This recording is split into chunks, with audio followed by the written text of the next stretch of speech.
Always welcome साथियों, digital class हमेशा आपके साथ विद्वानों। अपनी मशीन डिज़ाइन की सीरीज़ कंप्लीट हो चुकी है। शायद सीरीज़ का आखिरी वीडियो हो। जो भी कंटेंट अब तक आपने पढ़ा है और आगे इस वीडियो में पढ़ने वाले हैं, सारा कंटेंट आपको पीडीएफ फॉर्मेट में अवेलेबल है। जिस तरह से मैकेनिकल इंजीनियरिंग जनरल नॉलेज की सीरीज़ कंप्लीट अवेलेबल है। इन नोट्सों का इस्तेमाल आप SSC, RRB, state, JEE, GATE, BTech, AMIE के एग्जामिनेशन के लिए कर सकते हैं। इससे पिछली वीडियो में साथियों हम इसेंट्रिकली लोडेड रिवेटेड जॉइंट पर स्टडी कर रहे थे, जिसका सेकंड केस देखा था हमने। ये इसकी किस प्रकार से इंट्रोडक्शन कराया था, किस प्रकार से इसकी भूमिका बनी हुई है, ये सब थोड़ी जानकारी हम ले ली थी। अब हम पहुंचते हैं इसके क्लाइमैक्स पर। यहाँ आपने देख लिया था एक प्लेट इस प्रकार लगी हुई है, दूसरी इस प्रकार से प्लेट हो, रिवेटेड जॉइंटों से जुड़ी हुई हो, तो किस प्रकार से जो यहाँ लोड लग रहा है पी, इसकी वजह से यहाँ आपको शियर फोर्स देखने को मिलेगा। और दूसरा इसकी वजह से मोमेंट डेवलप करेगा, उसकी वजह से यहाँ पर रिवेटों में टेंशन फोर्स देखने को मिलेगा। शियर फोर्स कितना होगा, ये पी है। यदि दो रिवेटों पर डिवाइड किया जाए इसको तो हाफ हाफ हो जाएगा। तो यहाँ पर shear stress due to force P A rivet पर कितना शेयर फोर्स लग रहा है, बी पर कितना लग रहा है, वो लग रहा होगा P डिवाइड बाई 2 के बराबर। ये पिछली वीडियो में हमने डिटेल में जाना था। इससे शेयर स्ट्रेस डेवलप हो रहा होगा tau equal to P A divided by area, जो रिवेट का एरिया है, या π/4 d स्क्वायर के बराबर। तो चलिए साथियों अब डिस्कस करते हैं टॉपिक का अंतिम पॉइंट। यहाँ ये अपनी प्लेट थी, उस पर जॉइंट बना रखा था इस प्रकार से। अब इस पर जो फोर्स लग रहा था, इसकी वजह से शेयर फोर्स देखने को मिल रहे थे दोनों रिवेटों पर। इसकी वजह से नीचे की तरफ आएगा तो इसमें इस प्रकार से रोटेशन होगा, या टॉर्क जनरेट होगा, या मोमेंट डेवलप होगा। उसकी वजह से रिवेट इस प्रकार से खिंचकर आएंगे नीचे की तरफ। इनमें आप कह सकते हैं बेंडिंग होगी, लेकिन इतना ज़्यादा आप इसे आगे जाने नहीं देंगे। इनको आप बहुत ही माइनर डिस्टेंस पर फेल मान लेंगे, या फिर ये टूट जाएंगे। तो क्या फ़ायदा इतना आगे ले जाने का। तो इसी कंडीशन में यहाँ पर हम देख लेते हैं कि ये किस प्रकार से प्रोसेस हो रहा है। लोड बढ़ता जाएगा, लोड की इंटेंसिटी बढ़ती जाएगी, ये यहाँ पर इसमें झुकाव आता जाएगा। लेकिन यहाँ पर इस समय ये फ़ोटो खिंचवाने के लिए रुका हुआ है, आपको दिखाने के लिए हमने इसको रोक लिया है कि ज़रा रुकिए, हम हमारा काम कर लेते हैं, बाद में टूट जाना। तो यहाँ पर आपको देखने को मिल रहा है अब यहाँ पर टेंशन डेवलप हो रहा होगा इन दोनों रिवेटों में। इस पी फोर्स की वजह से, पी लोड की वजह से टेंशन या टेंसाइल नेचर का स्ट्रेस डेवलप हो रहा होगा। तो इसी पॉइंट को मद्देनज़र रखते हुए इस पर स्टडी करते हैं, इस घटना पर विचार कर रहे हैं इधर क्या हो रहा होगा, किस चीज़ को किस नाम से जाना जाए। इस पॉइंट को आप 0 से प्रदर्शित कर सकते हैं।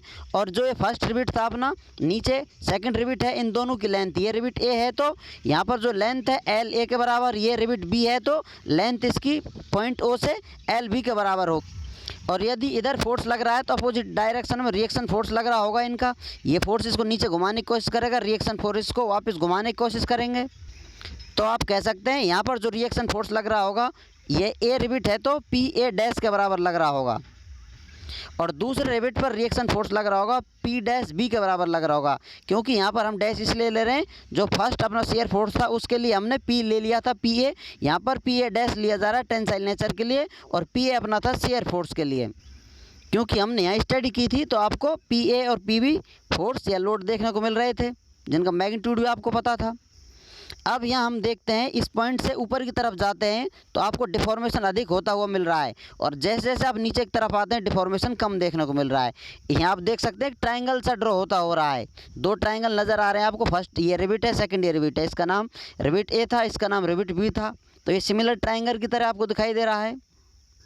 क्योंकि ये छोटा ट्रायंगल है, इसको आप बढ़ाते जाएंगे तो ये बड़ा होता चला जाएगा। इस प्रकार से ट्रायंगल फॉर्म होगा, जिसमें आपको ये साइड डिफॉर्मेशन को शो कर रही है, जो डिफॉर्मेशन डेल ए से एक्सप्रेस किया जा रहा है। ए रिविट का डिफॉर्मेशन डेल बी से रिविट बी का डिफॉर्मेशन शो किया जा रहा है। अब इस प्रोसेस का रिलेशन इस्टेब्लिश कर देते हैं, किस चीज़ का क्या रिलेशन देखने को मिल रहा है। इस घटना से आपको समझ में आ रहा होगा, जैसे जैसे आपकी लेंथ बढ़ती है डिफॉर्मेशन बढ़ता जा रहा है, और डिफॉर्मेशन बढ़ेगा तो लोड या स्ट्रेस या रिएक्शंस बढ़ते नज़र आ रहे हैं।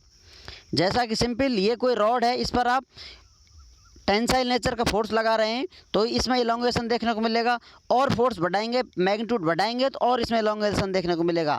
तो आप कह सकते हैं जैसे जैसे इसकी लेंथ बढ़ रही है तो फोर्स बढ़ रहा होगा, यहाँ फोर्स अधिक लग रहा होगा, यहाँ फोर्स कम लग रहा होगा।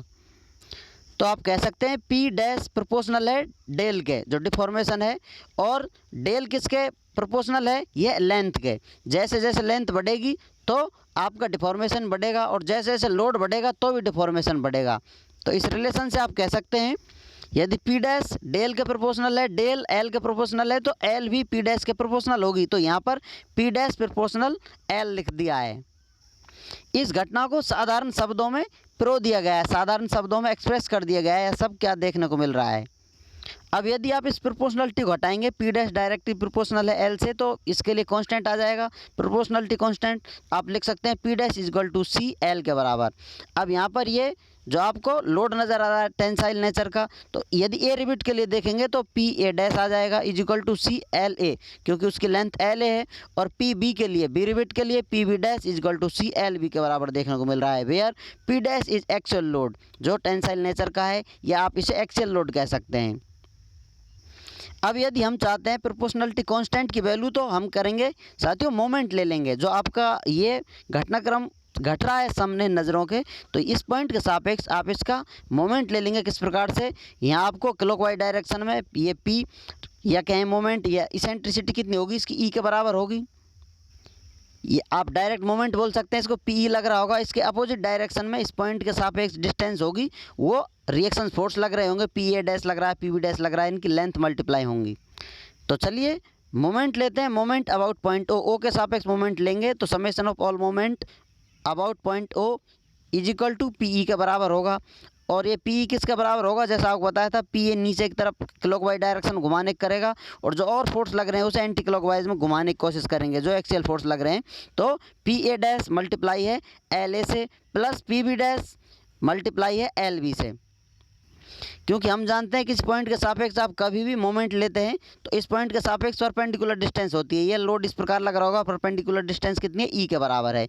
अब दूसरा जो आपका फोर्स लग रहा है, रिएक्शन फोर्स लग रहा है, इसका मैग्नीट्यूड पी डैश के बराबर है। इसकी परपेंडिकुलर लेंथ कितनी है, एल ए के बराबर है। तो इसी प्रकार एल बी की यहाँ पर आप देखेंगे इस प्रकार फोर्स लग रहा होगा, इसकी लेंथ एल बी के बराबर है। तो इस पॉइंट के सापेक्ष मोमेंट आप फर्स्ट कंडीशन में ले सकते हैं, या जो कंडीशन आपको नज़र आ रही है उसी समय भी इसे इस प्रकार से लेकर चल सकते हैं। क्योंकि जब हम मोमेंट लेते हैं किसी पॉइंट के सापेक्ष, तो उसकी जो फोर्स का मैग्नीट्यूड होता है उसकी परपेंडिकुलर डिस्टेंस होती है, वो मल्टीपल में आते हैं एक दूसरे के। तो इस प्रकार से हमने इसका मोमेंट ले लिया। अब हम जानते हैं, अभी हमने वैल्यू निकाली थी पी ए डैश की वैल्यू, पी ए डैश किसके बराबर होता है, सी एल ए के बराबर होता है। यहाँ एल ए ऑलरेडी है और एल ए और आएगा, सी एल ए, तो एल ए स्क्वायर हो जाएगा, सी एल ए स्क्वायर के बराबर हमें प्राप्त होगा। और यही सेम कंडीशन यहाँ पर अप्लाई हो रही है। तो P B dash L B किसके बराबर हो जाएगा, सी एल बी मल्टीप्लाई है इससे, तो ये भी स्क्वायर हो जाएगा। तो अब इसका भी स्क्वायर हो गया, इसका स्क्वायर हो गया, दोनों में सी कॉमन है, तो अब सी की वैल्यू लेंगे, ये दोनों पी के नीचे डिवाइड में चले जाएंगे। तो इस प्रकार डायरेक्ट यहाँ पर प्रोपोर्शनलिटी कांस्टेंट की वैल्यू आपको एक्सप्रेस कर रख दी गई है। तो अब आप कह सकते हैं प्रोपोर्शनलिटी कांस्टेंट की वैल्यू कितनी है, P E divided by L A square plus L B square के बराबर हमें प्राप्त हो चुकी है। अब यदि हम एक्सियल स्ट्रेस की वैल्यू निकालना चाहें, तो सिग्मा टी से उसे एक्सप्रेस कर रहे हैं, जो सबसे ज़्यादा किस बोल्ट पर होगा या रिबिट पर होगा, फर्स्ट पर होगा। जैसा कि हम जानते हैं जैसे जैसे फोर्स बढ़ेगा उसकी लेंथ में इंक्रीमेंट देखने को मिलेगा। तो यदि ये 3 रिबिट लगे हुए हैं तो सबसे अधिक स्ट्रेस इस पर डेवलप हो रहा होगा। तो यहाँ पर sigma T is equal to P A dash divide by pi by 4 D square है, क्योंकि simple stress load divide by area के बराबर होता है। जो क्रॉस सेक्शन एरिया है रिबिट का वो ये है।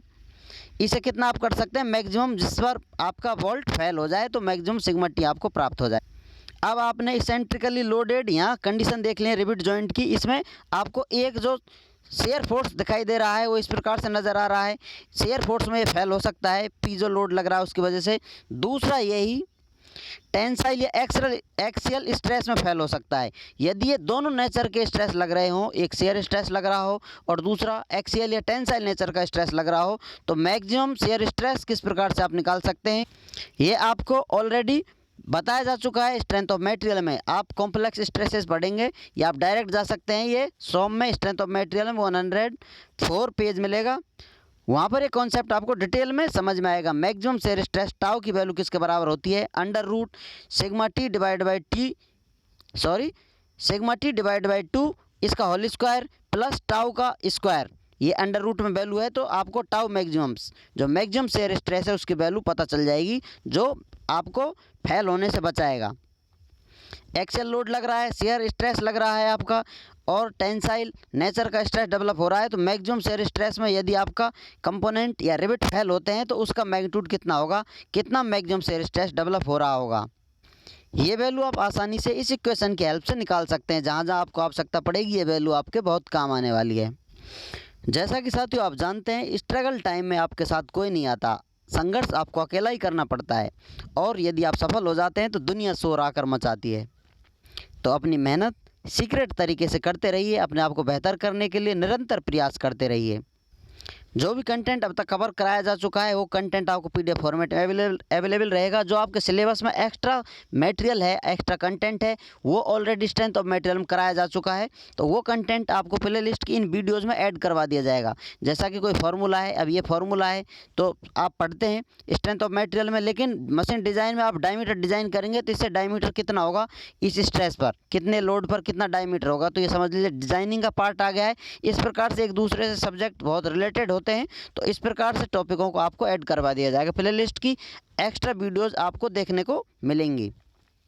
आप कितना सिलेबस कवर करना चाहते हैं, आप अपना सिलेबस मैच कराएं, और जो भी पढ़ना चाहते हैं सारा कंटेंट आपको वीडियो सॉल्यूशन के साथ नोट्स अवेलेबल हैं। आप चाहें तो फोटो कॉपी करा कर इन्हें रख सकते हैं। आपका टाइम सेव करने के लिए बहुत ज़्यादा हेल्प करने वाला है। इस सीरीज़ से संबंधित कोई भी सुझाव, आपका फीडबैक हमें आप देना चाहें किसी भी लिंक के माध्यम से दे सकते हैं। कमेंट बॉक्स में आप बता सकते हैं। आपके फीडबैक का हमें इंतज़ार रहेगा। हम आपके उज्जवल भविष्य की कामना करते हैं। Well wishes for your bright future from digital class team. ज़िंदगी जीते रहिए, पढ़ते रहिए, व्यस्त रहिए, मस्त रहिए। एक सीरीज़ आपने कंप्लीट कर लिया, एंजॉय कर आइए, और फिर से दूसरी सीरीज़ के लिए नए सिरे से स्टार्ट हो जाइए। Production engineering by digital class, ये सीरीज़ जल्दी आपको प्ले लिस्ट में कंप्लीट मिलने वाली है। पढ़ते रहिए, व्यस्त रहिए, ज़िंदगी जीते रहिए, मस्त रहिए। अपने आप को निरंतर बेहतर इम्प्रूव करते रहिए। वीडियो को अंत तक देखने के लिए, चैनल को सपोर्ट करने के लिए आपका दिल की गहराइयों से बहुत धन्यवाद। मिलते हैं नेक्स्ट वीडियो में किसी अन्य सीरीज़ के साथ। जय हिंद, वंदे मातरम।